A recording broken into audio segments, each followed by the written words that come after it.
could try to play, but you're never gonna beat me. Look the other way, what I'm doing ain't easy. Bloody hands stained from the people who deceive me. Muddy hands break through the chains, go free me. Looking for change, looking for pain, pulling a mob, pushing a train. I'll never stop, stick to a lane, pick up the pieces and go rearrange. I'll be the best above all the rest, put me to the test and expect nothing less. You check as I'm chess, what's happening next? Yeah. He got the venom, a tangible weapon, no coming in second. This life is a lesson. He got a new engine from pain, it's a blessing. New focus, no guessing, just bold and obsession. All in his possession, you got their attention. I leave an impression and take a redemption. Just kill no discretion. Your mind is a weapon. 11-11, it's time for progression. You could try to play, but you're never gonna beat me. Look the other way, what I'm doing ain't easy. Bloody hands stained from the people who deceive me. Muddy hands break through the chains, go free me. People like sheep move feet, hurt it easy. You don't wanna be fast asleep when they scheme me. Better stand tall, ready for a fight, believe me. When they try to change, you can say no, free me. So he's been looking for somebody who could save him, instead of searching inside for what they gave him. A strong will, strong mind causes mayhem. We could change the world, change times, rearrange them. Staying on pace, running the race. Life is a chase, I don't want a place. I wanna be first, work till it hurts. Dehydrated thirst till I'm in a hearse. High ambitions and the right mind can take you so far. It's like you lived a few lifetimes. Take off, I'ma break off from the weak minds. They can stay soft, you can change lives, you create thoughts. Never waste time, you got one shot, you got one life. Better pop off, what do you like? Make a dream job, no 9-5, no mean boss. Just my life and free thoughts. You could try to play, but you're never gonna beat me. Look the other way, what I'm doing ain't easy. Bloody hands stained from the people who deceive me. Muddy hands break through the chains, go free me. People like sheep move feet, hurt it easy. You don't wanna be fast asleep when they scheming. Better stand tall, ready for a fight, believe me. When they try to change, you can say no, free me.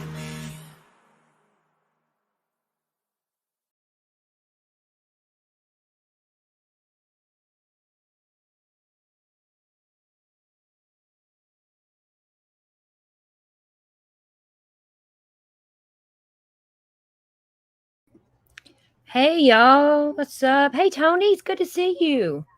I ain't seen you in a while. How is peoples? My squirrels.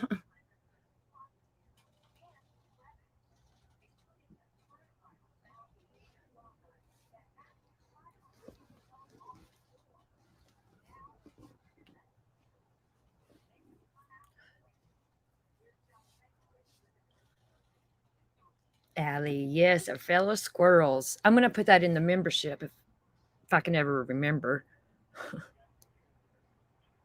Because I don't want to mess with it now because I'll get stuck on it. I'll squirrel off on the memberships of and I'll forget about y'all. I'll go over in there and look and search and do this and I'd probably forget to even put my squirrels in it. It's horrible, isn't it, Allie, having ADHD as an adult? It is. It's rough. I mean, I know it is for kids too, and I never knew I had it as a kid, but yeah, it's rough. Is Frank here? Where you at, my bro? He better get his ass up. Let's see, hold on. Let's see what time it is in the UK. Don't you girls start barking. No, easy. Be easy.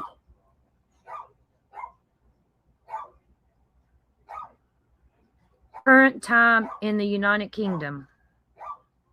I want to Google it, see what time it is there. I'm on to you, Frank. It's 6:56 p.m. You should not be in bed at this time of night. Yes, Allie, you totally get it, don't you? Yeah, if I was to go right now into my memberships and start, like, I guess, decorating, I would say, I don't know. I swear I'd be in there for 2 hours doing shit. I wouldn't. Yeah, I can't do that. Yep, we were different, Allie. I agree with that, and I think because it wasn't really known when I was a kid. I mean, I heard of it, but it wasn't. It was kind of taboo, really. It's like, oh, they got ADHD, you know what I mean? And people never. We were all the same.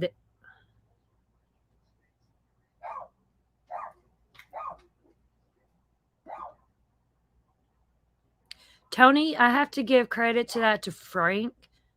they're random, but it's like a lot of information in those. You know what I mean? And he's that Brian and BK is so random, but yeah, I really think that he was Papa Roach and what was that other one? Looking Inside or something.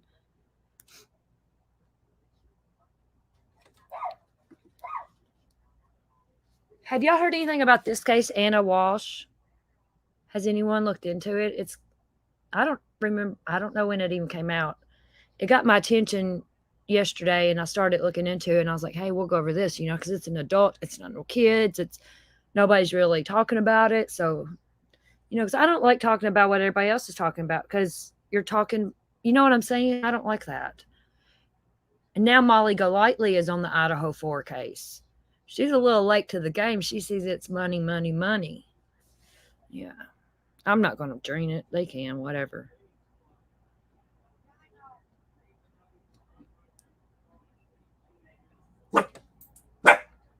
Yeah, I haven't like really searched for it either, Allie. And yeah, but we're going to go over it. We're going to learn about it together. Frank's probably doing house duties. You got your little apron on and your little fanny pack, Frank. These fucking neighbor dogs. They're right at my window. I hate neighbors. But I'm too chicken shit to live alone, like out in the middle of nowhere. I gotta have somebody with me. My dogs ain't enough. I got cameras. But that ain't gonna stop an intruder. This day and time, it's crazy. There he is. Where you been? Where you been? You got your fanny pack and apron on, Frank? Cleaning house. What you been doing?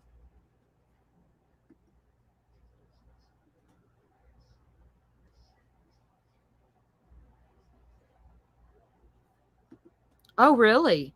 That's cool.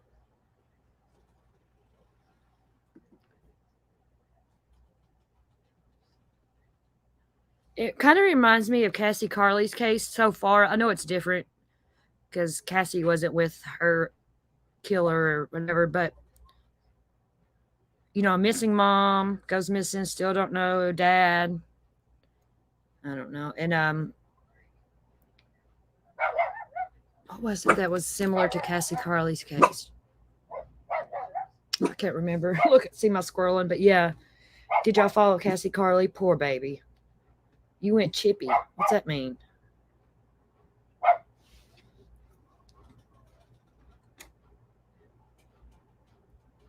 Rich people like that usually are awful, Allie. It's crazy.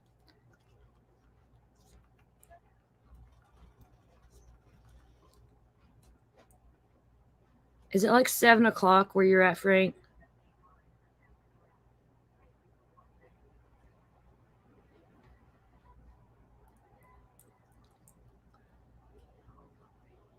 Chippy means a modern fish and chip shop. Oh, he went and got fish and chips. Chippy is modern British slang, originated in the United Kingdom, although outlets selling fried food occurred commonly throughout Europe. Get him, Allie. No roux kebabs. We can't do the roux. What kind of kebab did you get, Frank? Can y'all hear me good? I'm using my computer's system, whatever it is.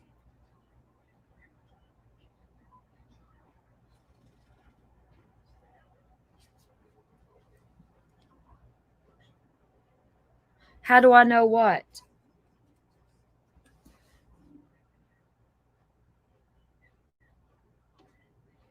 Okay, let's okay, good. My sound's good. At least my computer's got good speakers, thank God. I don't like those. The AirPods don't work good with this. I have the little Beats AirPods, like the Beats by Dre ones. I don't like them either. They're too big for my ear. I can't do it.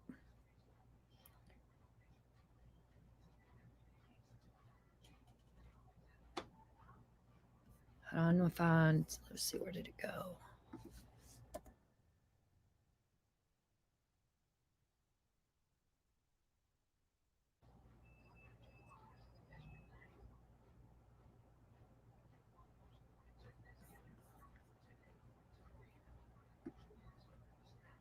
Does anybody know when she went missing? When Anna went missing, what day? That's what I've been trying to find, and I can't find it.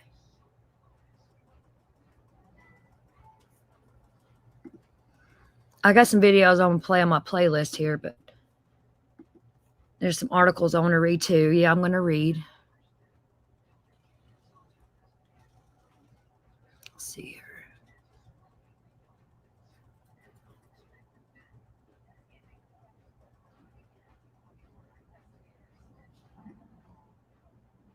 This guy's name's Brian Walsh. What's up these fucking Brians?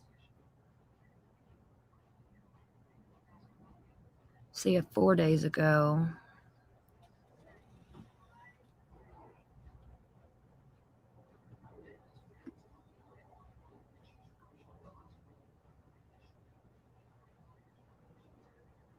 Okay, let's watch this one.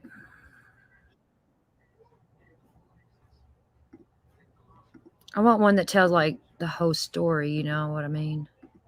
Oh, the day she went missing and oh shit.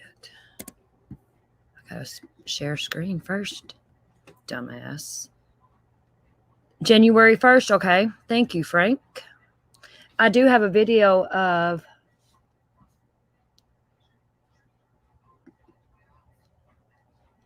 someone that was with him on New Year's. I do have that, so let's watch this. About this even further and where the investigation stands. Let's bring in now forensic psychiatrist Dr. Daniel Bober. Dr. Bober, thank you so much for being with us, and you have been following this story quite closely as well. My first question to you, though, is from the perspective of investigators. Why do you think at this point in time, with so much of what they have recovered, and albeit it might be circumstantial, why is he not yet a person of interest? What threshold do investigators need to meet to reach that? Well, I think they really want to go into it with a very strong case. I mean, it seems like there is a mountain of circumstantial evidence here. And when you think about these fraud charges and the fact that he lied to police already, he doesn't have a lot of credibility.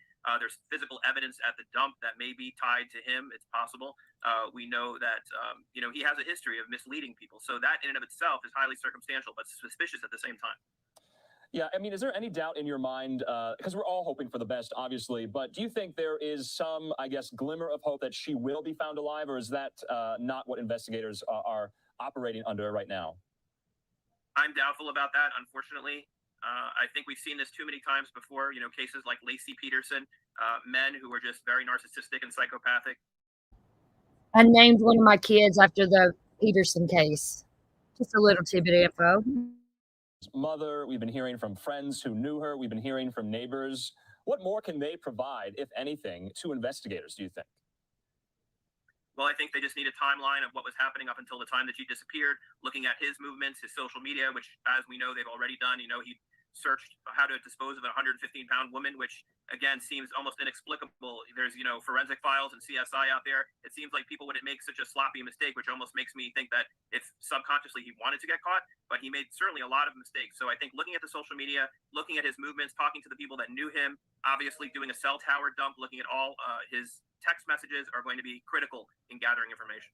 Yeah, so we know on Monday he was arraigned for misleading the police, and he put in a plea of not guilty to that specific charge. But you talk about sloppy mistakes. He was on home confinement. He has an ankle monitor. He's not supposed to be out and about, visiting. He can be tracked, right? Right. And so what's the thinking, do you think, behind those decisions, knowing that he is under such close surveillance for this, previous conviction for perpetrating art fraud? Well, maybe he thought that the worst that would happen to him for leaving, in an unauthorized fashion was getting a slap on the wrist. And maybe he was so desperate to dispose of the body or dispose of evidence that he felt like he was going to take the risk. But clearly it was a very impulsive move that was not very well thought out, which is something that you see in these types of personalities. Dr. Bober, is there, any kind of, I guess, evidence or facts that have come out in this story so far that would possibly lead you, maybe others in your community, to believe that there could be someone else involved in this? Maybe Brian Walsh, if he, ever becomes a person of interest, hired assistants, other people to carry out this, whatever it may be? Well, I think that's certainly a possibility. And some people would say that he was so sloppy and it was such a perfect case for the police that maybe in some way he was set up. I know that's an unlikely possibility, and I don't think that's what's happening here, but it's possible that he could have enlisted other accomplices. But I think what's really important to take from this case is that we know that 15% of all violence is intimate partner violence. that 1 out of 3 women and 1 out of 4 men have experienced physical violence in a relationship. So I think it's important to put it out there that this is really a national public health problem and that people need help and they need to get out of these relationships before things like this happen. Yeah, in that interview with investigators, so Walshe failed to mention that he went to Home Depot on the 2nd in violation of his probation to buy about $450 in cleaning supplies. He was wearing a black surgical mask and blue surgical gloves. He paid in cash.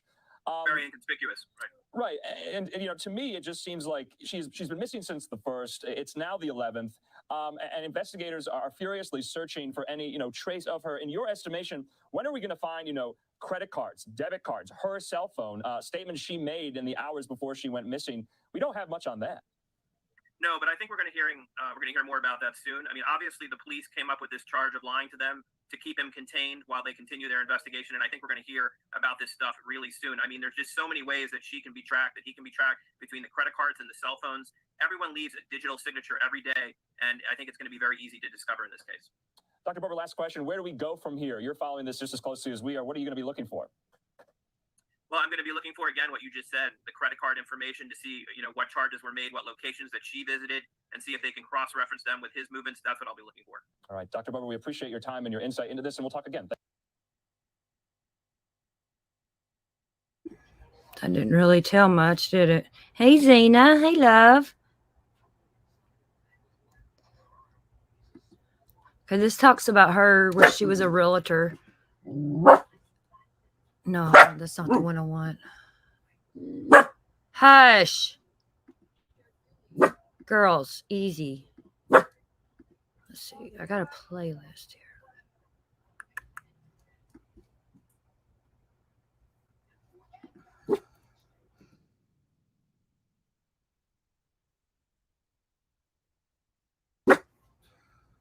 Winnie, stop it. Where is the friend that spent New Year's with them? Here we go. Here we go. Y'all gotta bear with me. I don't know nothing about this case. Except for what, I don't know. I know she's missing. She was a realtor. They found some blood and a knife or something in the basement. Hello, Wacky Tacky. Hey. Hot Jenny's cuddles and kisses. Your dogs just went crazy. Mine do that too. If they hear something or another dog or... It's funny whenever, though, it's on the internet and the dogs go crazy. Because they don't know where it's coming from. WBZ exclusive. Just minutes ago, WBZ's Julie McDonald spoke with a man who celebrated New Year's Eve with the Walshes. He was one of the last people to see Ana Walshe before she disappeared. Julie joins us live in Boston now. Julie, what is this friend telling you tonight? Well, Lisa, I've spoken with so many of Ana's friends since we first learned of her disappearance from police late last week. These are families along the South Shore, friends of hers in D.C., even former employees here in Boston in the hotel industry. It's been a roller coaster, emotional week for these people, desperate for information and really holding on to hope that she would return home safely this morning. Devastating news, those chilling details presented in court, and they all learned at the same time that we did. But late this afternoon, just now, I sat down to exclusively speak with one of Ana Walshe's very best friends. Now, Jem Mutlu is her former boss before she took this job in Washington, D.C., but he's so much more than that. This is a friend who was at the Walshe home on Saturday night and one of the very last people to see this Cohasset mother before she went missing. He's been in very frequent communication with investigators, meeting with state police, calling them multiple times since to provide any possible details that he can to help them as they search for his friend. But he described for me how everything seemed as it always was Saturday night, celebrating the new year together. Brian had cooked an elaborate meal for us, and we hugged and celebrated and toasted and just what you do over New Year's. And there was a lot of looking forward to the new year. Like there was no indication of anything other than celebrating the new year, like problems on hold, whatever life's problems were. And life always gives us matters and problems and things to deal with, right? That just always is. But the fact that they hadn't, they had been living in separate homes. She was commuting back and forth. She wasn't seeing the children as often as she would have liked. mean, she loved everybody. She definitely loved her children dearly. And That's interesting. They lived in separate homes. I want to hear that again. gives us matters and problems and things to deal with, right? That just always is. But the fact that they hadn't, they had been living in separate homes. She was commuting back and forth. She wasn't seeing the children as often as she would have liked. I mean, she loved everybody. She definitely loved her children dearly. And so it was festive. She was texting with friends, and, she was sitting next to me at the bar stool and at their kitchen. There was absolutely no indication that any modicum of a tragedy of disappearance or anything else could have happened that night. Now, this dear family friend, Jem, he actually met Ana years ago through Brian. He was first friends and colleagues with Brian through a leadership course years ago, then met Ana and has closely befriended this couple over the years. Even that being said, his closeness and his love for this family, he admits that there were times during this week that he began to feel that this timeline didn't add up, and he sadly suspected foul play. You'll hear more from him ahead on WBZ at 6. I'm live in Boston tonight. Julie McDonald, WBZ News. All right, Julie, we'll see you at 6 o'clock. Still no sign of the missing Massachusetts mom who's been missing since New Year's Day, but authorities say they have found more evidence and none of it bodes well. A search of a garbage dump has turned up clues that may be connected to Ana Walshe's disappearance. This while her husband remains behind bars, charged with hampering the investigation. Police searching for clues in the missing mom case say they discovered a hatchet buried in the garbage. 39-year-old Ana Walshe has been missing since New Year's Day. Her smirking husband, Brian Walsh, is charged with misleading police, but not with murder. In addition to the hatchet, Massachusetts police digging their way through the heap of garbage at a transfer station 15 miles from Walsh's mother's house also reportedly found evidence of blood, a hacksaw, a rug, and used cleaning products. Steve Cooper is a reporter for WHDH in Boston. Now, all this possible evidence is being looked at by investigators, and they're trying to sort of get a DNA profile here and determine whether these items are connected to the disappearance of Ana Walshe. The mystery of what happened to the mom of three is riveting America. Appearing on CNN this morning to talk about Inside Edition's 35th anniversary, Deborah was asked about the case. Across the board, the story that Brian Walsh has told investigators since his wife was last seen by someone outside the family has simply not added up to what the facts are that they're developing. Cops have also searched a dumpster. He reminds me of that guy from Home Alone. Star Mama, hey. He was going to prison.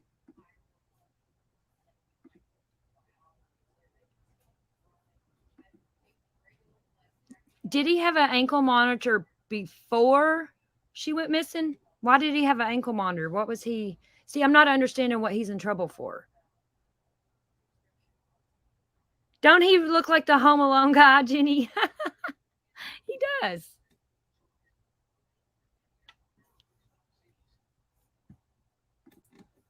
Here, let's take him back here.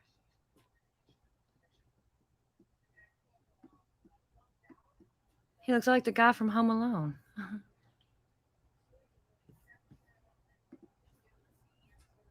Sold fake paintings. Okay, I heard something about paintings. Okay.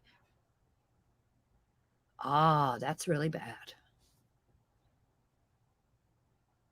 Andy Warhol. Oh, this gets good. See, I didn't know all this. Thank you all. Because I'm like brand new to this case. And I don't know, it got my attention. So here we are. Oh, wow. Look at him smiling. He done something to her. No doubt. Simply not added up to what the facts are that they're developing. Cops have also searched a dumpster at Walsh's mother's home. Walsh told police he drove there the day his wife was last seen. They did find a dumpster behind her condo complex. They seized that dumpster. Walsh only reported his wife Ana missing last Wednesday, 3 days after she was last seen. The missing woman's mother, who lives in Serbia, was quoted as saying her daughter reached out to her a week before her disappearance and begged her to fly to the USA and visit her. She just said, "Please, Mama, come tomorrow," which means that clearly there must have been some problems. Brian Walsh was already on house arrest after being found guilty of fraud after selling 2 fake Andy Warhol paintings. He's currently awaiting sentencing in that case. I guess I would have found that out if I'd listened more, wouldn't I?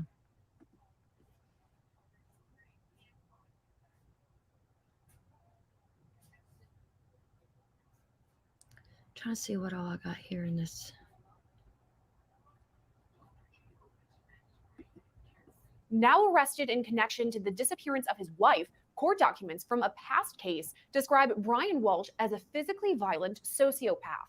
Walshe, who is being held on $500,000 bail, is charged with giving police false information in the search for his wife, Ana Walshe. She was last seen on New Year's Day at the Walshe home in Cohasset, Massachusetts. As the search for Ana Walshe continues, years-old court documents reveal a darker side of Brian Walshe.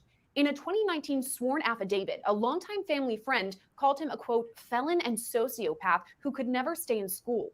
He alleges Walshe is, quote, not only a sociopath, but also a very angry and physically violent person, saying he witnessed Walshe, quote, literally attempt to kill 4 or 5 guards in an effort to smuggle antiques from China.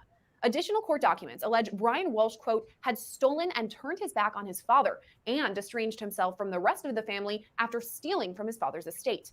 Another twist in the case comes in 2018, when Walshe was arrested for stealing fake Andy Warhol paintings. He pleaded guilty to the crime last year and was on house arrest pending federal sentencing. Now he's being held in jail on $500,000 bail in connection to his wife's disappearance. Investigators say Ana Walshe was supposed to take a rideshare to Boston Logan Airport on January 1st and catch a flight to Washington, D.C., where she works as a real estate executive. Authorities confirmed she never boarded a plane. On January 4th, Brian Walshe and Ana Walshe's employer both reported her missing, and on January 8th, Brian Walshe was arrested. He appeared in court the following day, where prosecutors revealed blood and a bloody knife were found in the Walshe family basement. On top of that, January 2nd surveillance video caught Brian Walshe buying more than $400 worth of tape, tarps, and cleaning supplies from Home Depot. On January 10th, investigators searched a nearby trash facility for evidence. Local Boston stations report blood, a hatchet, a hacksaw, a rug, and used cleaning supplies were all recovered in that search. In a statement, Norfolk County officials would not confirm what was recovered during the search, saying instead the items collected, quote, will now be subject to processing and testing to determine if they are of evidentiary value to this investigation. Wednesday marks 1 week since Ana Walshe was reported missing. Law and Crime Network will continue to bring you the latest details as they develop in this high-profile case. Reporting for Law and Crime Network, I'm Sierra Gillespie. I want to shift gears just a little bit here on Live Now from Fox as we're learning new information out of Massachusetts as police have now arrested the husband of missing Massachusetts mom, Ana Walshe. This coming in from the Cohasset police. I want to put up this tweet right now here on Live Now from Fox. Of course, this coming out of Massachusetts as the police say a husband arrested for, quote, misleading the investigation. Cohasset and Massachusetts State Police have taken Brian Walshe of Cohasset, Massachusetts into custody, charging him with misleading a police investigation. Cohasset and Massachusetts police continue to investigate the disappearance of Ana Walshe, 39, of Cohasset. During the course of that investigation, police developed probable cause to believe that her Hey, husband, Audra, Brian Walshe, had hey! committed the crime What's of up? misleading Good to see police you. investigators. Of course, Mr. Walshe expected to be arraigned in the morning session of that district court on January the 9th. So we're following this very closely here on Live Now from Fox. I am Andy Mack. Thank you so much for continuing to watch us. And we want to give you a little bit more detail on what went into this case, this disappearance. The husband of Ana Walshe, a missing mother of 3 who was last seen on New Year's Day, has been arrested for misleading police in their investigation. Brian Walshe now charged with misleading police investigation into his wife's disappearance. Of course, Ana Walshe, a real estate professional who commutes to her job in Washington, D.C., had garnered national attention with state and local law enforcement traveling over the weekend to the nation's capital as part of their investigation. Family members told police she was supposed to take a rideshare to Logan Airport on New Year's Day to fly to Washington, D.C., where she owns a townhome. Police said there is no evidence Ana Walshe got into a rideshare or that she boarded any flights altogether. In Cohasset on Sunday, several marked and unmarked police vehicles pulled into the driveway of the home of Ana Walshe that she shared with her husband and 3 young children. Investigators were entering and exiting Walshe's home throughout the morning. A ground search of the area around Walshe's home concluded Saturday when 20 troopers from the MSP Special Emergency Response Team, 3 K-9 teams, and the state police air wing searched the area around Walshe's home. State police said investigators also drained the pool at the Walshe's home and nearby stream. Cohasset police detectives and Massachusetts State police detectives assigned to this office. They traveled to D.C. over the weekend as part of the investigation, working with Metropolitan Police there in our nation's capital. Walshe was last seen at her home in Cohasset shortly after midnight on January the 1st. Police are seeking help from the public in locating Ana Walshe. But the big development today has been the arrest of the husband, Brian Walshe, for, quote, misleading a police investigation. He is expected to be arraigned in the morning session in that district court on January the 9th. Additional facts may or may not be entered into the record at that time, but no further information is expected to be released. The husband of a missing mother of 3 searched online about how to dispose of a 115-pound woman's body. That's according to 2 law enforcement sources who shared the information to CNN. Goodness. Well, that's just one of the disturbing new revelations about the disappearance of Ana Walshe. You can see a picture over there. Her husband, Brian Walshe, he has now been charged with misleading authorities. CNN's Jason Carroll is live in Cohasset, Massachusetts. So Jason, we're also learning that authorities were searching 2 locations last night. I wonder, do we know the significance of those searches? Well, they could end up being very, very significant. It's still early on in this investigation, but as you were saying, much of that search and that investigation shifted here from the home in Cohasset to 2 facilities. One last night at a trash facility in North Boston. That's where investigators, Jim, spent hours combing through some of the garbage there, looking for more evidence in their case. In addition to that, yesterday, late afternoon, early evening, they also spent some time sifting through the rubbish at a dumpster outside of Walsh's, his mother's home. Searching that facility there as well. All this as sources tell CNN that investigators also found very disturbing internet searches that Walshe had conducted following his wife's disappearance, which included how to dispose of a 115-pound body and also how to dismember a body. Incredibly disturbing details about this case, which we also heard yesterday in court during Walsh's arraignment, where prosecutors laid out what they say investigators found at the home.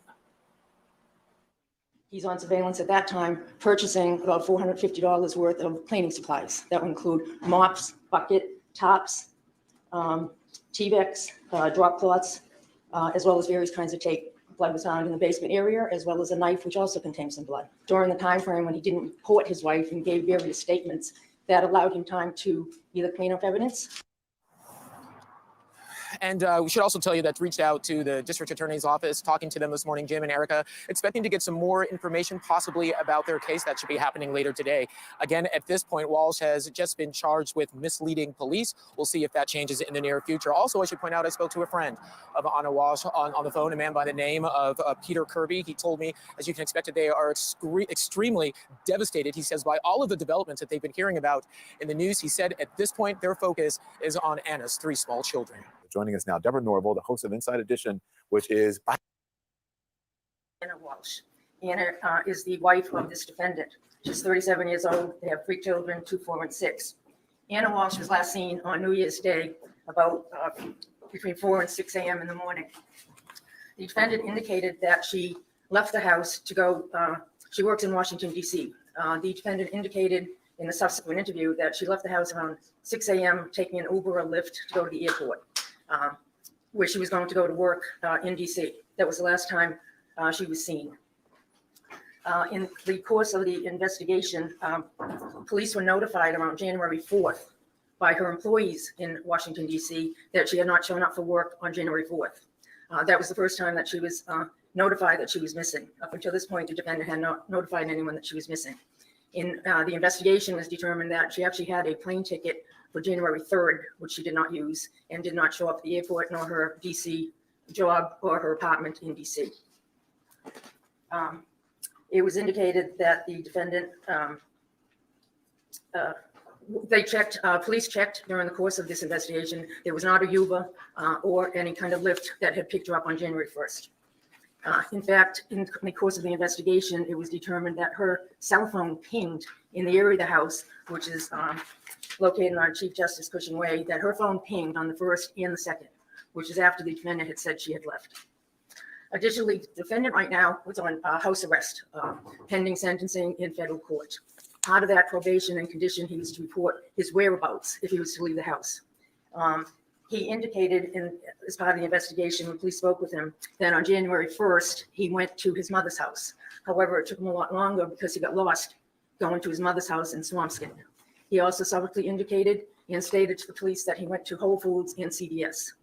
Police subsequently did surveillance and checked. There was no surveillance or indication that he went to Whole Foods, no CVS. He indicated he purchased some items. There's no receipts for him having purchased that. He then returned home. Surveillance was checked by several police during this time frame. These statements caused a lot of delay as part of the investigation, as police now were focusing on the North Shore. He further indicated that on January 2nd, as he was supposed to report in, that the only time he left is that he went to take his son for some ice cream. Surveillance checked during the investigation indicated that defendant, in fact, on January 2nd, sometime after 4 o'clock, went to the Home Depot, which is in Auckland. He's on surveillance at that time, purchasing about $450 worth of cleaning supplies. That would include mops, bucket, tops, T-Vex, drop cloths, as well as various kinds of tape. Okay, so he bought all that on January 2nd. So she must have died on January 1st, no doubt. Or whatever he done with her. So they lived in separate houses. He had the kids, from what it sounds like. How many kids do they have? I don't know if I've heard that. Are y'all on the same one now, Zena? Do we got everybody? Sorry I confused y'all with that.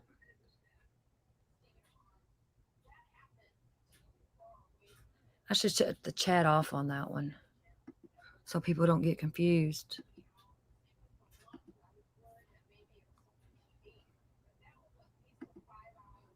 Let's see here. Let me do that.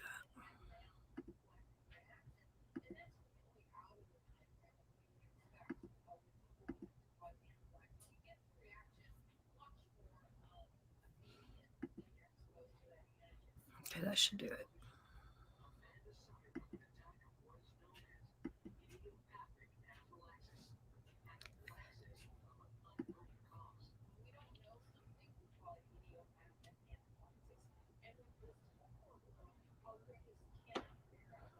Three kids. Okay, good. Yeah, I seen where they found the knife with blood in the basement. Okay, now since they had two different houses, which house was that in? His house or her house? See, I know I'm sure I could watch all this and find out, but I just want to discuss it with y'all. Always boobs, Allie, no doubt boobs. Boobs, boobs, boobs. Let's finish watching this and maybe I'll find out my answers. He's on surveillance at that time on January 2nd, even though he said he never left the house. Police obtained a search warrant and actually searched the house with crime scene services. During that time, they found blood in the basement. Blood was found in the basement area, as well as a knife, which also contained some blood. Could you repeat that last time? Yes, in the basement, crime scene services recovered and found blood in the basement area, in a section of the basement. There was also a knife that was found. On the knife, there was also blood, and part of the knife was damaged. Your Honor, these various statements caused a delay in the investigation, to the point that during the time frame when he didn't report his wife and gave various statements, that allowed him time to either clean up evidence, dispose of evidence, in causing a delay. As of this time, Ana Walshe has not been found. So because of that, the criminal is asking $500,000 cash bail. At this time, these are the charges. Good morning, Your Honor. Mr. Walsh's wife has been missing since January 1st. And it is true that her employer contacted the police on January 4th. However, that was as a result of Mr. Walshe, Brian Walshe, contacting the employer to say, I haven't heard from my wife. The employer suggested that their security team, who was former law enforcement officer, contact both the Cohasset Police and the DC Metro Police, which he did. Mr. Walshe has given several interviews. We have consented to searches of his home. We have consented to searches of his property. We had consented to searches of his cell phone. I negotiated with the Assistant District Attorney, to promote you, Lynn Beeland, on the terms of that to protect attorney-client. He has been incredibly cooperative. The charges are not anything relating. He's not charged with murder. He's charged with misleading investigators by not saying, as I understand it, he went to Home Depot in Rockland. He did say he went to press in. Oh, this poor lady's struggling. I feel bad for her. Aw. Norwell, and as Your Honor knows, Rockland, Home Depot was right next to Norwell. If in fact he was there, it was next in the town next to him. With respect, Stonefly, he did Google, I think, how to dismember a 150-pound woman or something like that. He Googled it or something like that.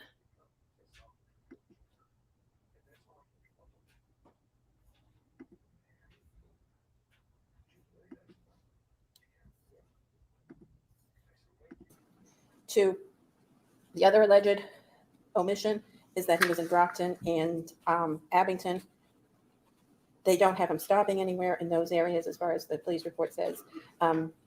He did say that he took his son out twice on the 2nd. He is on home confinement. He has a bracelet on him. A violation has been noticed of him. So if he leaves here, there's a federal detainer. He will be taken to federal court. And I would suggest that on the bail violations, the federal court, the appropriate place to decide those conditions of release is in the federal court. I would ask for low bail or no bail and to let the federal courts decide this. He's not going anywhere. He hasn't gone anywhere since January 1st. He's been in the house. That's true. He's been in the house with police almost 12 hours a day. I've been in the house with him, with police, for at least 8 hours a day. Well, not yesterday, but yesterday the police were at his house and he was at my home. But Friday and Saturday I was at his house for at least 8 hours with police officers present. So it's not that he's been there changing evidence or somehow impeding the investigation. The charges are he neglected to mention that he went to Abington and Brockton, and then he neglected to mention that he was at Home Depot. I suggest on those charges, a regular person, as everybody has to be treated, that would be a no bail situation. With respect to violation of conditions of his federal bail, that is most appropriately dealt with in the federal court. Thank you very much, Your Honor. No bail is good, though, $500,000 Zena. cash, $5 million. Means he can't get out. We get a 30-day date, Ms. Minor, please. What date would You tell me any date he would be, we would do this by teleconference from the House of Correction. Richie, I want you to keep the, yeah, if I can I just have a look. copy of the warrant, so keep that in the file. Thank you. So he's still in jail. Bail is set at $500,000 cash. Or 500,000. If you make this bail and get arrested or charged with any more offenses, He could probably come up with that much. held up to 90 days without bail. Is he still in jail? Conference date within 30 days. Is Thursday, February 9th available? I hate when I don't know a case Thursday, yet. February 9th is perfect. Thank you. February 9th. 9th. Video and any place. Thank you. It's like Home Alone, dude. Thank you. Look at that swirl in his hair. Frank, you got that swirl?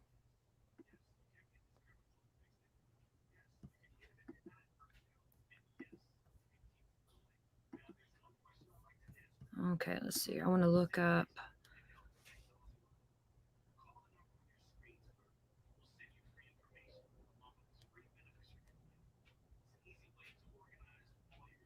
Jesse fucking, I don't know.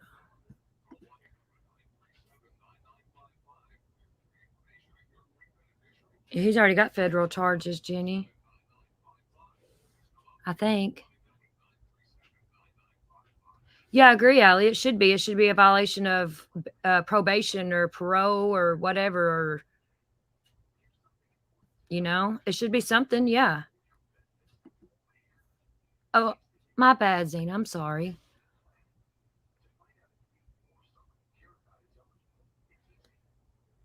That kind of looks like Michelle Sabay's kitchen. It's sad, though, these men doing this to these girls. And why knives? That's so personal. Okay, we're going to see husband of missing Massachusetts mother Ana Walshe was accused of threatening to kill her and a friend in 2014, police report shows.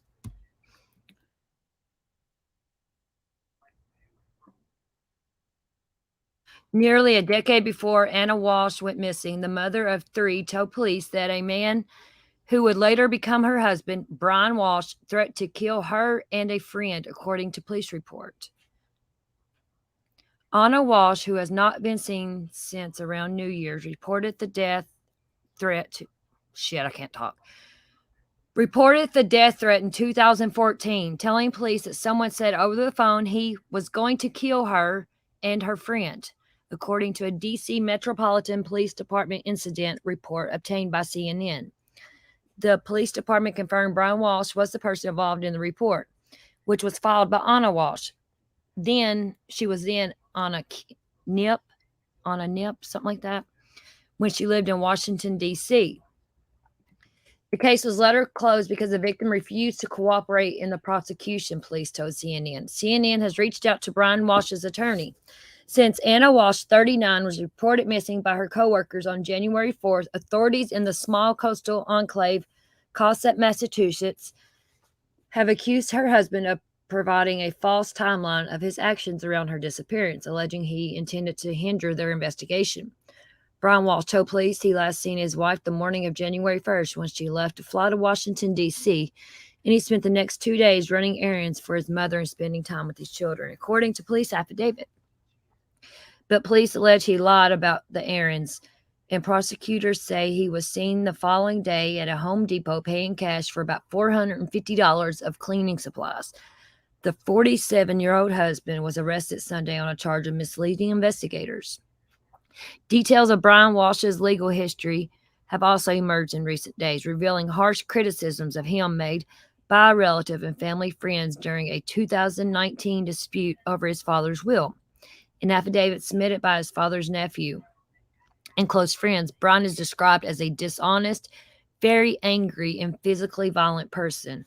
The two close friends also described him as a sociopath.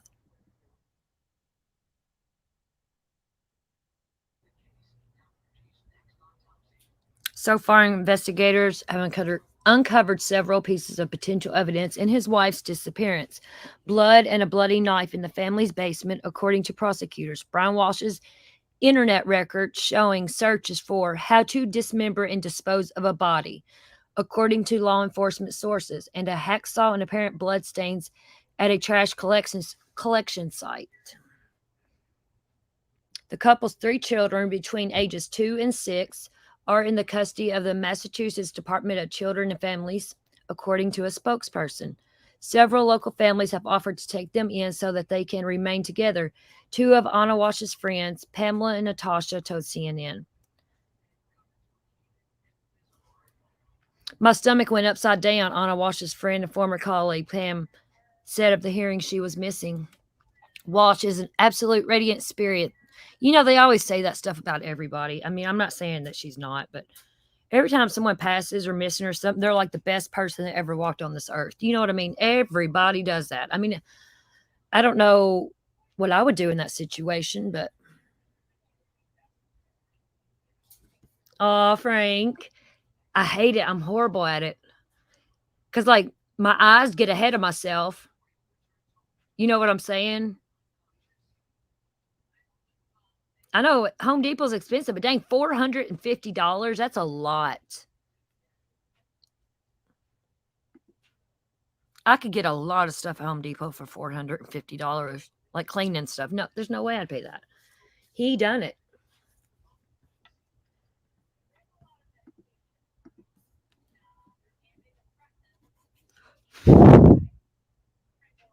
Says she never talked about anything personal. She never talked about pain. She never really talked about her husband.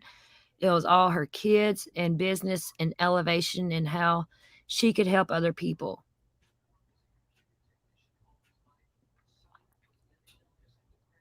Let's see here.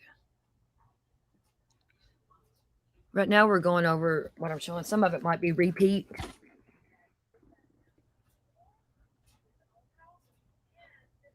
Prosecutor said on Monday he bought $450 worth of cleaning supplies, including mops and tarps. Why would you need a tarp to clean?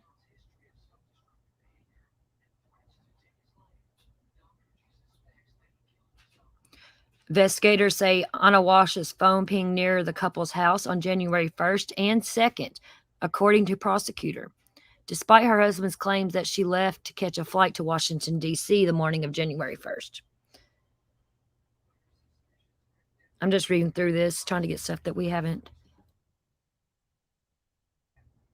At the Peabody site, they found the hacksaw, torn up cloth material, and what appeared to be blood stains, law enforcement told sources.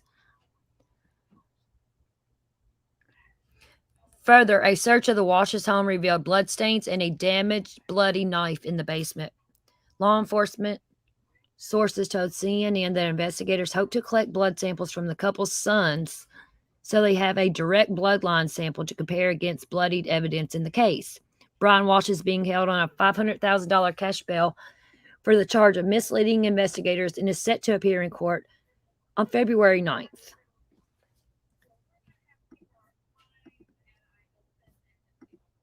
And there we have it, folks.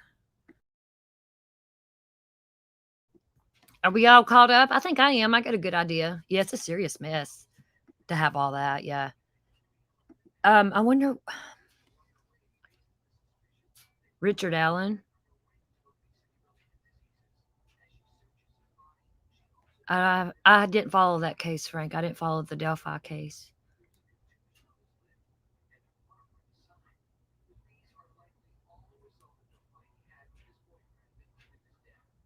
Oh, thank you, Frank. Oh, I just stumble on my words because I get ahead of myself. And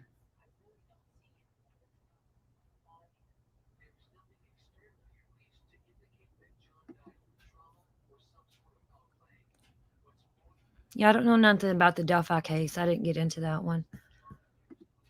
I'm more into cases like this where it's adults, because when it's kids, it hurts my heart too much. I can't do it. It gives I think about it all the time. It gives me anxiety with these babies.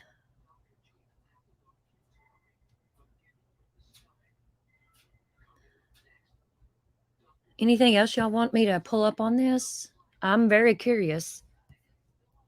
Is there anything that I don't know that I should on this? I'm trying to find something that like came out today, or or is this one kind of like just waiting?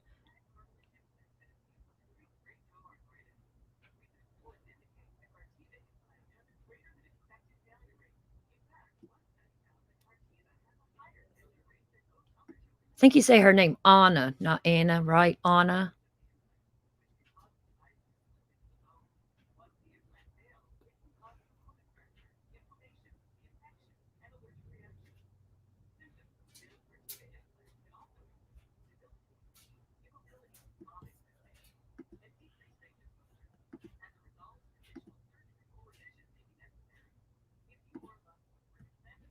Let's see if there's anything like. Oh yeah.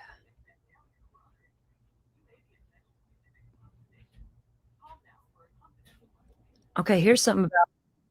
I'm looking for stuff that was posted in the last hour or so. Anna from Serbia, yeah. I know they said her mom lived there.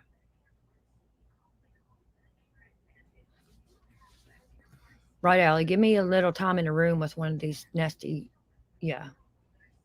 Yeah.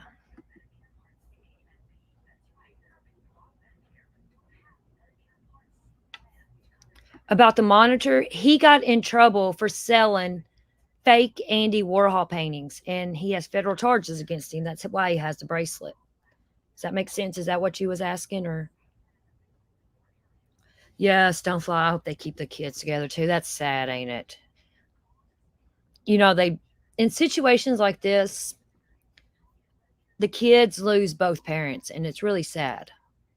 Because even though the dad or whoever the suspect is in jail or goes to jail, they're alive, but still you're never going to be out to take care of your kids. Somebody else is going to have to it's really sad.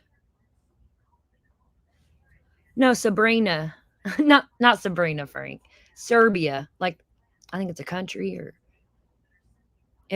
I heard them say it on one of the things that she wanted her mom to come from Serbia to see her.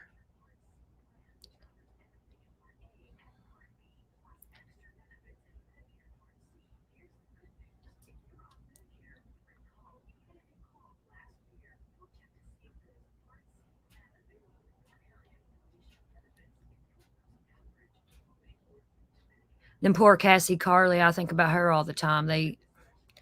Marcus Vanello, I can't say his last name, Vanello. I just call him Vanilla, Marcus Vanilla, but they got her autopsy back, and they couldn't find a cause of death. And I just hope he don't get away with that. And this case reminds me of that.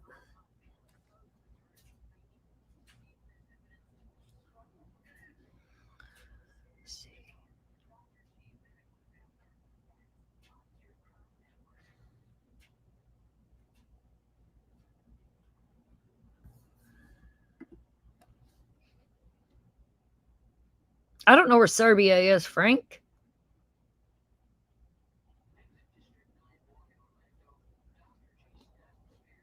Yeah, I don't get why they can't trace his every move either, Jenny. I mean, they know he went to Home Depot twice, and yeah, he's a criminal, so he can get around shit, I'm sure. It's crazy.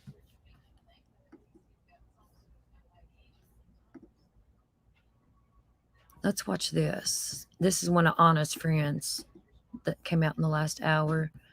Put some insight on her and Brian's marriage.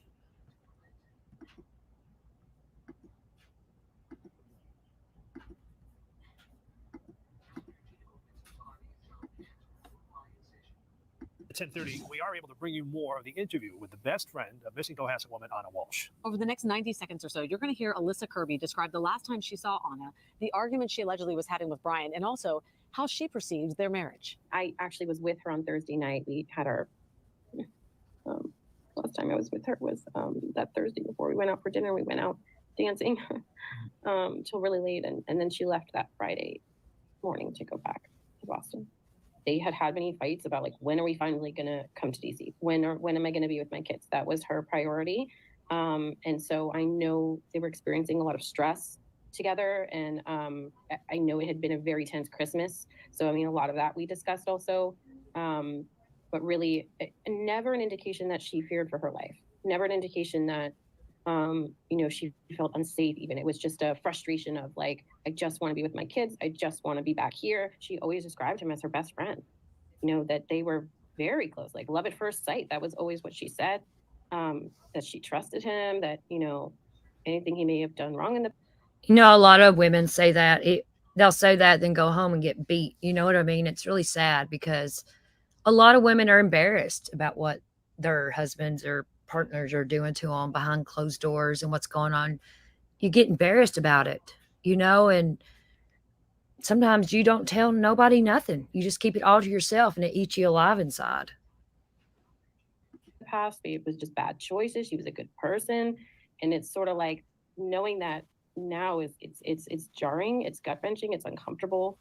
It's not fair what happened. Just heartbreaking to hear from her friend there. Yeah, it certainly is. And again, still no sign of missing Cohasset woman Ana Walshe tonight.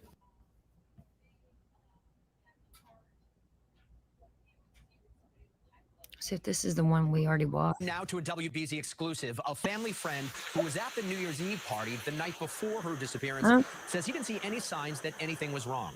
He's only speaking to WBZ's Julie McDonald, who's live for us in Cohasset tonight. Julie? Oh, we done seen this. Well, David, the husband. We done seen it.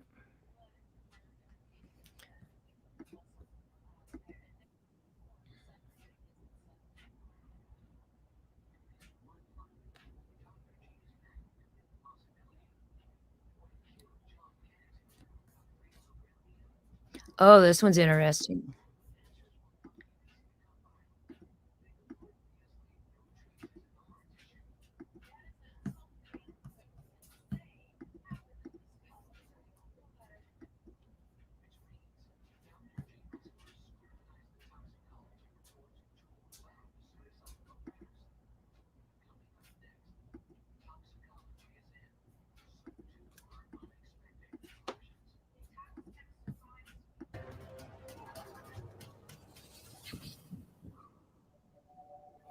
Happy Friday, everyone. Enjoy your weekend coming up. And today, I want to go over this sad case. This is probably going to be one of the last videos that I cover on this, attached to Ana Walshe. And I apologize for not pronouncing her name correctly at the beginning. I have that, Frank. One of my struggles, guys, is names and places. But we got it corrected. This is what you need to know right now on this case, because it's just the longer it goes, the more insane the information is coming out on her husband, Brian Walshe. Ana is originally from Serbia. She was 39 years old. She married her husband, Brian, which we'll go into details maybe another time. And they come to the States, where Brian's lived most of his life in Massachusetts. Ana, however, is an executive at a property management group. On January 1st, she's called in to deal with an emergency at one of her properties, but she never returns home. It wasn't until January 4th that authorities are alerted to this. We were told that her boss was initially the first one to report her missing, but now we're hearing it might have been a few coworkers as well. Brian Walshe has since been arrested. providing false information in the timeline and of his actions attached to the disappearance of his wife. And so there was a lot of speculation as to what was going on December 31st through January 1st. But now you have a few people coming out of the woodworks that are giving us ideas and of who her husband is, Brian Walshe. The other day, Daily Mail actually shared some information. There is this, what they call ominous letter or note left for her husband, Brian, on New Year's Eve or New Year's Day. It's written on a champagne box, words written in red marker, alongside 3 neatly lined up bottles of AH Reserve whiskey. The liquor sales were around $3,000 per bottle. This doesn't seem odd since we know that Brian does have the taste for the finer things in life. We've also learned that Brian has a lot of questionable characteristics showing up in documents shared by close friends or relatives. Since Anna's disappearance, we have learned that investigators have found a lot of items that suggest that something foul is involved in the disappearance of Ana Walshe. Police have found DNA residue in the basement of the couple's home, also a knife that seemed to have residue on it, and it was also damaged. Investigators actually use GPS information and surveillance to map out his steps. It led them to a few landfills where they found a hatchet, a residue-soaked carpet, and a hacksaw, among there's several other items. These items are believed to be attached to this case. Investigators learned that he had actually searched on the internet how to dispose of a 115-pound body. When the story first broke, we didn't hear much about it. I think it took the world by surprise, even the friends. Stories like this always take headlines simply because of the mysterious aspects about it. One of Anna's friends, Pamela, said, quote, "My stomach went upside down," end quote. Many people just not believing that this was real. But in documents and affidavits coming out, submitted in by the father's nephew or Brian's father, give you a peek of what the family thought about Brian Walshe. The nephew actually describes Brian as dishonest, a very angry and physically violent person. That may explain that ominous smile that we seen while he was walking in handcuffs. Things are starting to make more sense. Now, there's the word psychopath being used to describe Brian. Where that's originally coming from, I'm not certain. Some say that he was diagnosed, but friends are also describing him as a psychopath. But there's something I noticed about Ana in my research. She knows that her husband is on house arrest for stealing 2 Andy Warhol paintings. She understands that he's on the outs with his own family. Even so, she continues to encourage him and support him, inspire him, which is a sign of a lot of love. For me, my investigation has led me to believe that Ana absolutely adored this man, but it was also a lot of work to love him. Brian being on house arrest made it difficult for him to go and easily, whenever he wanted to, on vacations. Even going to the store for a loaf of bread was taxing. Ana, as you can see here, she often did whatever she could to help her husband thrive in life, even assisting Brian at times with workshops, even speaking. Just before Ana went missing, she had made reservations to meet a friend. After rescheduling it, January 5th, we learned that she had reached out to her mother, wanting her desperately, asking her to leave her home in Serbia immediately to come visit her. Since then, the mom believes that this was a cry for help.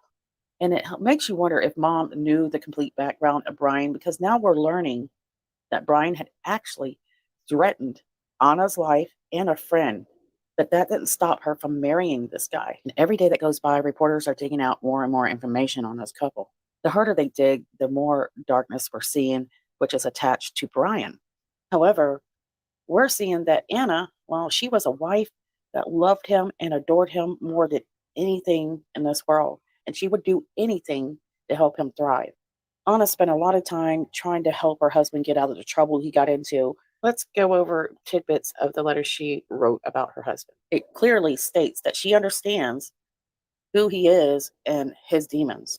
She says that he has emotional trauma, which was caused by his parents during his childhood. She even tried to convince them that Brian was actually regretful for his previous actions, referring to the fact that he was conning people and selling fake copies of the Andy Warhol paintings, and that her husband was rehabilitated by emotional intelligence training. And if you look at this picture closely, this one of Brian Walshe smiling, There was no rehabilitation. He was just scamming his own wife. There's absolutely no concern about his wife's whereabouts. Even worse, his children, who are now in the state's custody, and people are battling to keep the kids together. Their children are ages 2 up to 6. They have 3. Natasha Sky is one of Anna's friends that are trying to fight this legal process to gain custody of the 3 kids.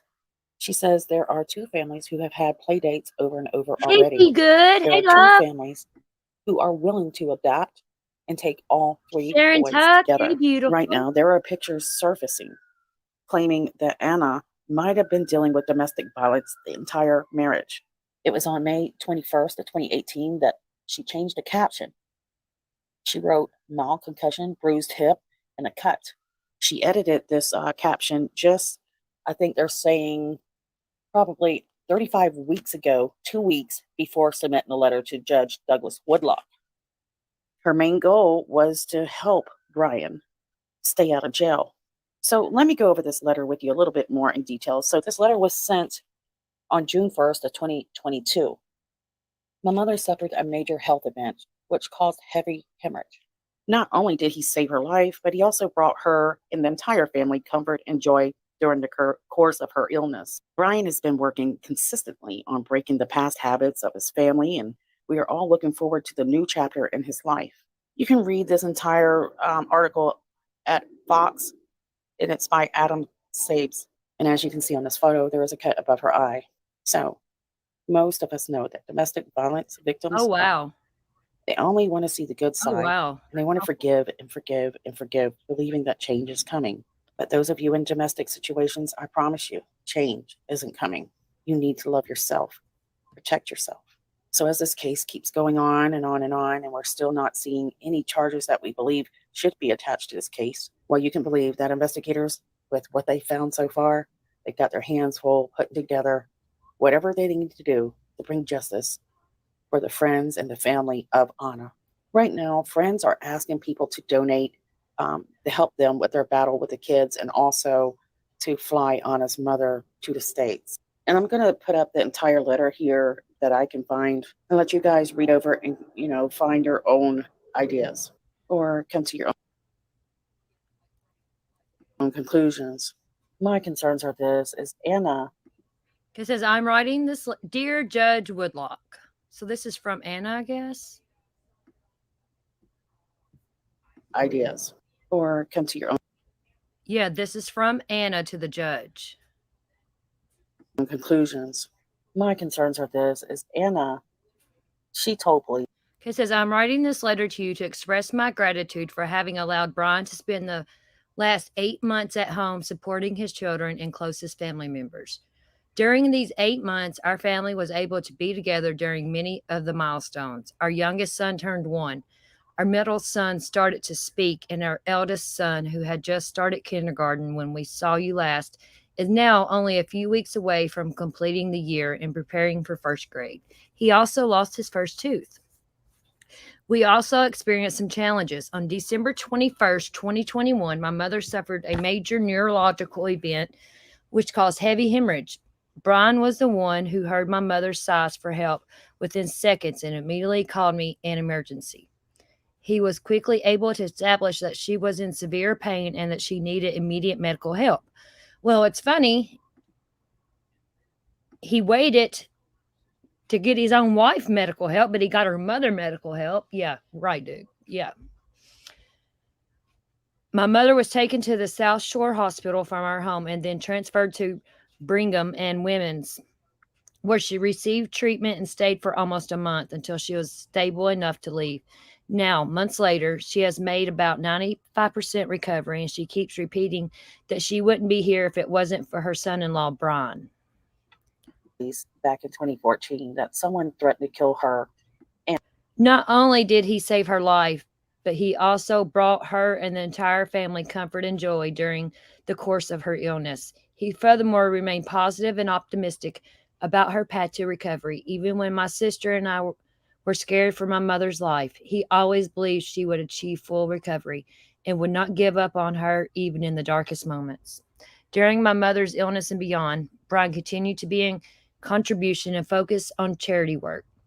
Serve as a coach within his Transformational Leadership Academy. Continue to take care of his ailing elderly mother and be there for his son's birthday in and day out. And her friends. This happened in Washington, D.C., and that someone was confirmed to be her husband, Brian Walshe. And, you know, we're trying to think what in the world would make a woman capable of going back to someone that makes such incredibly evil threats. It's called a trauma bond, and it's horrible.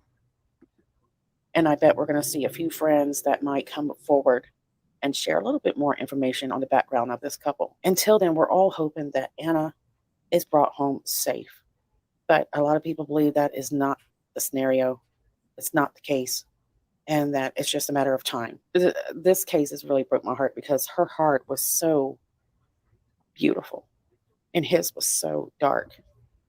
This is a man that would cut the throat of his own family to gain a very selfish, dark individual, in my opinion, based off of what we know at this time. I don't get it. Most of us don't get it why such a beautiful woman with a good heart would be taking or smitten with such a dark guy.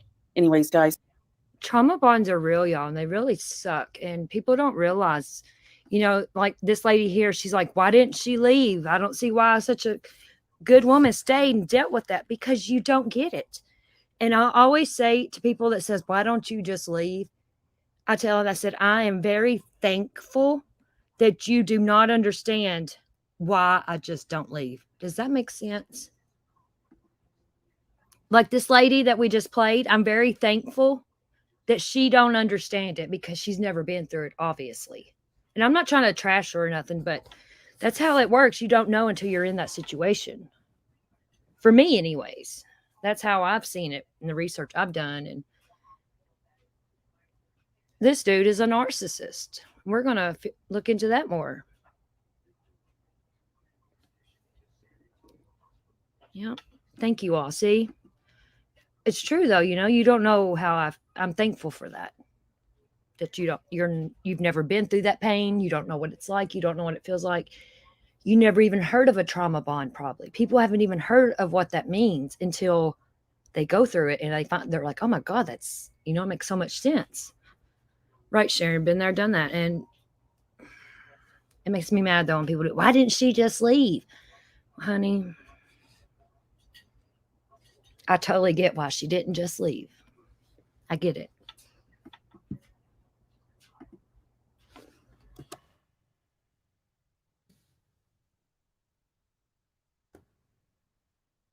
Just a second.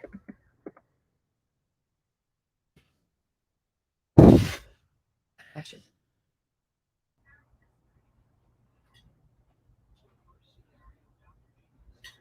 Here's a little video. Let's see. Trying to find a little short video on it. Nothing short when it comes to explaining a freaking narcissist. Okay, this one here. Let's try this one. It's 4 minutes. I'm always going to educate on when I get the chance, so we're going to do this one normal. Welcome back to the Mental Health Minute. I'm Dr. Emily Mayfield, a licensed psychologist. Thank you for watching this video and being a part of the Mindset Therapy family. In today's video, I'll discuss the trauma bond and how to break it. The trauma bond is very powerful and can keep people in relationships they know are abusive. The person is unhappy, knows their partner won't change, and everyone is telling them to just leave, yet they stay.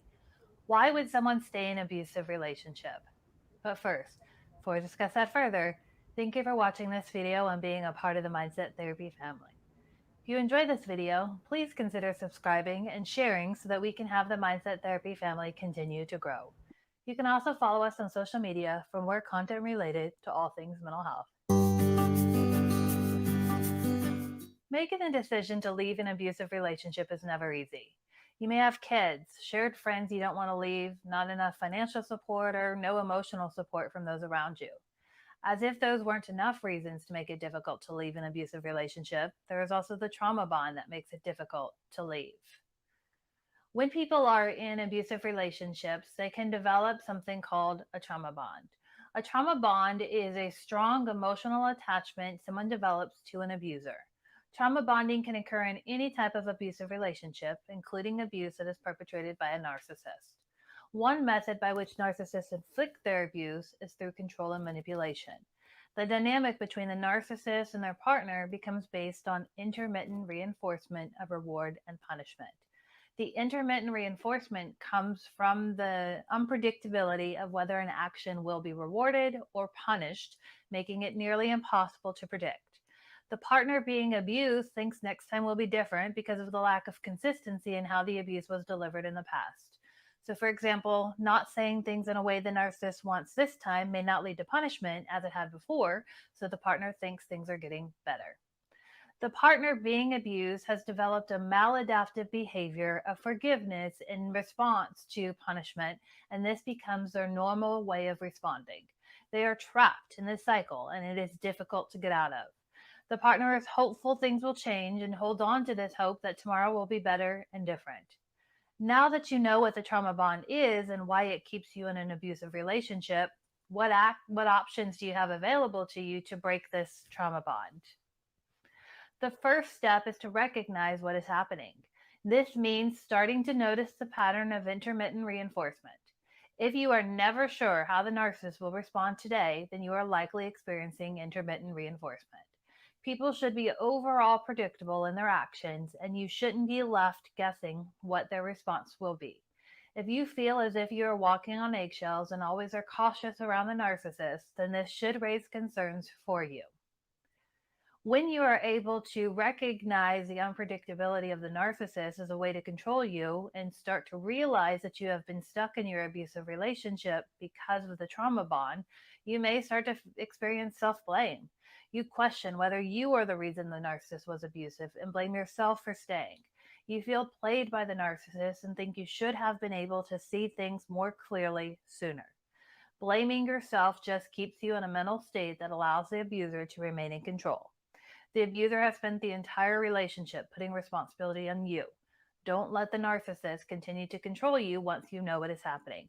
You are never to blame for someone else's abusive actions towards you. Once you are ready and able to leave the narcissist, it is important to cut off all contact if possible. The narcissist will use the same tactics on you to renew the trauma bond that they initially used to be successful in the trauma bond developing. By cutting off contact, you will limit the opportunity for the narcissist to manipulate you and control you. If you can't cut off contact because you co-parent or for some other reason, it is best to discuss the issue with a therapist who can provide you with tools and resources to be successful. To maintain separation from the abuser, you must remember that you are not responsible for their actions, and they made the choice to abuse. There is nothing you did to be abused, and you are not to blame for staying in the relationship. Take control back from the narcissist as the first step to starting a life without the narcissist. Comment below if you have experienced a trauma bond and what helped you break it. Also, if you enjoyed the content of this video, please give it a thumbs up. If you haven't already, hit that subscribe button to be a part of the Mindset Therapy family. To learn more about services that you can receive through Mindset Therapy, check out this link or the link in the description. I look forward to seeing you at the next video. Welcome back to the Mental Health.